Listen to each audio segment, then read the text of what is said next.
আসসালামু আলাইকুম। বিএনপি বরাবরই ভয় পাচ্ছিল ৫ই আগস্টের পর থেকে। আপনাদের খেয়াল থাকার কথা যে জনাব তারেক রহমান বলছিলেন যে এবারের নির্বাচনটা হবে ভিন্ন রকম, পুলসেরাতের পোল পার হওয়ার মতন হবে নির্বাচন।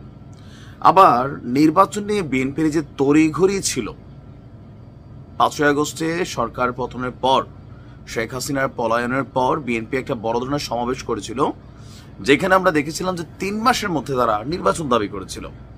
তো তখন আমি সহ সারা বাংলাদেশের মানুষ আমরা ব্যাপক সমালোচনা করেছিলাম যে এটা কেমন কথা রে ভাই, এত তাড়াতাড়ি নির্বাচন কেন, একটা সরকার মাত্র বসছে, একটু সময় নিতে হবে, পরিস্থিতিকে শান্ত করতে হবে। কিন্তু দীর্ঘদিন যাবৎ বিএনপির নেতারা যে কথাগুলো বলছিলেন, এই কথাগুলোর বিপরীতে গতকালকে হঠাৎ করে সার্জিস আলম তিনি যে স্টেটাস দিয়েছেন, পিনাকিদা তিনি যে বক্তব্য দিয়েছেন, দুইটাকে একযোগ করলে আগামী একটা সমীকরণ আমাদের পাশাপাশি বিএনপির নেতারা আরো বেশি দেখতে পাচ্ছেন, এমনকি তারা ভয়ও পাচ্ছেন যে আগামী ৩ থেকে ৪ বছর এই দেশে আদৌ কি ইলেকশন হবে কিনা। এখন নির্বাচন এবং ক্ষমতা নিয়ে ডক্টর মোহাম্মদ ইউনূস কিন্তু বেশ কয়েকবার বক্তব্য দিয়েছেন যে ওনার রাজনীতিতে আসার ইচ্ছা নেই, ইভেন তিনি কখনো রাজনীতি করবেন না, তিনি যে দায়িত্ব জনগণ দিয়েছে তাকে তিনি সেটা শেষ করে তিনি তার পুরনো যে কর্মস্থল সেখানে ফিরে যাবেন। কিন্তু হুট করে ডক্টর ইউনূস চীনে থাকা অবস্থায় সার্জিসের স্টেটাসটাকে ঘিরে রহস্যের দানা বাঁধতে শুরু করেছে। কেউ কেউ বলছেন যে সার্জিস আলম ডক্টর ইউনূসের সামনে একটা টোপ ফেলছেন, আবার হতে পারে এটা প্রি প্ল্যান্ড, যে বিষয়টা নিয়ে কাউকে সামনে আসতে হবে। এখন সেই দায়িত্বটাকে পিনাকিদা সার্জিস পালন করছে।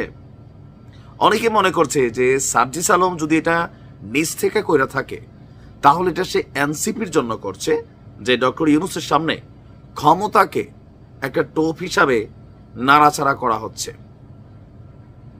যে ডক্টর মোহাম্মদ ইউনূস যেন ভাবে যে ইয়েস, সার্জিস একটা পোস্ট দিছে, লক্ষ লক্ষ মানুষ সেখানে কমেন্ট করছে, পিনাকিদা একটা ভিডিও বানাইছেন, লক্ষ লক্ষ মানুষ সেটাকে দেখছে, একটা জনমত গেল 2 দিনে মোটামুটি একটা জনমত কিন্তু গড়ে উঠেছে, হোক এটা 5%, 10%, যে মানুষ মনে করছে যে ডক্টর মোহাম্মদ ইউনূস তিনি আগামী দিনে রাষ্ট্র ক্ষমতায় প্রেসিডেন্ট পদে থাকেন অথবা প্রধানমন্ত্রী পদে থাকতে পারেন।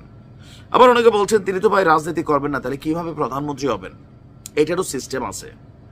যে ধরেন এনসিপি নির্বাচনে আসবে, এনসিপি যদি মোটামুটি একটা বিজয়ী লেভেলে চলে যায়, তখন ডক্টর মোহাম্মদ ইউনূসকে উপনির্বাচনে তারা পাশ করে আইনা তারা একটা ধরেন জায়গায় বসাই দিবে, যে স্টেটমেন্ট বা প্রধানমন্ত্রী হিসাবে তিনি তার অবস্থান গ্রহণ করতে পারেন। এখন অনেকের বক্তব্য যে ডক্টর মোহাম্মদ ইউনূসের মাথায় যেটা নাই সেইটি ঢুকানোর চেষ্টা করছে সার্জিস এবং পিনাকিদা। এখন আসলে ওনার মাথায় কি আছে এটাকে আমাদের বোঝার সুযোগ আছে না, এটাও কিন্তু বোঝার সুযোগ নেই। তবে আওয়ামী লীগ সরকারের সময় শেখ হাসিনা বারবার বলতো যে ডক্টর মোহাম্মদ ইউনূস তিনি ক্ষমতা দখল করতে চান, তখন বিষয়গুলা হাস্যকর মনে হইত। বাট শেখ হাসিনার সেই বক্তব্যটা এখন বিএনপির কাছে একদম কিন্তু অকাট্য দলিলের মতনই সত্য মনে হচ্ছে। কেন মনে হচ্ছে? যার বিয়া তার খবর নাই, পাড়াপড়শির ঘুম নাই। ডক্টর মোহাম্মদ ইউনূসের মুখ থেকে আমরা এই ধরনের কোনো বক্তব্য শুনি নাই বা ইন্টেনশনটাও বুঝি নাই, কিন্তু যখন ওনার নিয়োগকর্তারা মানে সার্জিস আলমরা তো ওনার নিয়োগকর্তা, তারা যখন কোনো কথা বলে আমরা দেখেছি টুডে টুমরো এটা নিয়ে একটা ভাইব ক্রিয়েট করা হয়, তবে অনেক ভাইব বাতাসে উড়ে যায়, অনেকগুলা বাস্তবে পরিণত হয়। ওনার অন্তরে যদি এটার ইচ্ছা নাও থাকে তাহলে সার্জিস আলমের এই স্টেটাস অথবা পিনাকিদার এই পরামর্শে হয়তো উনি দোদল্যমান অবস্থায় আসতেও পারেন, নাও আসতে পারেন, যে নানান বিতর্ক তৈরি হবে এটা নিয়ে। ইভেন বিএনপির জীবনও এটা মানবে না। এখন পিনাকিদা যে পরামর্শ দিচ্ছেন তারেক রহমানরে উপপ্রধান, এটাও বিএনপি খাবে না, আমার ধারণা খাবে না। যদি এমন হয় আর কি যে পরিস্থিতি একবার আউট অফ কন্ট্রোল গেছে তখন তো খাইতে পারে, বাট সর্বোচ্চ চেষ্টা করবে যেটা না খায়। মানে আসলে কে কাকে নিয়ে খেলছেন এটা বোঝা অনেকটা কষ্টকর হয়ে যাচ্ছে। দেখা যাক, নির্বাচন রাজনীতি, এখানে শেষ কথা বলতে কিছু নেই। যে কোনো মুহূর্তে নাটকে পরিবর্তন ঘটতে পারে। দেখার অপেক্ষায় আছি। ভালো থাকো।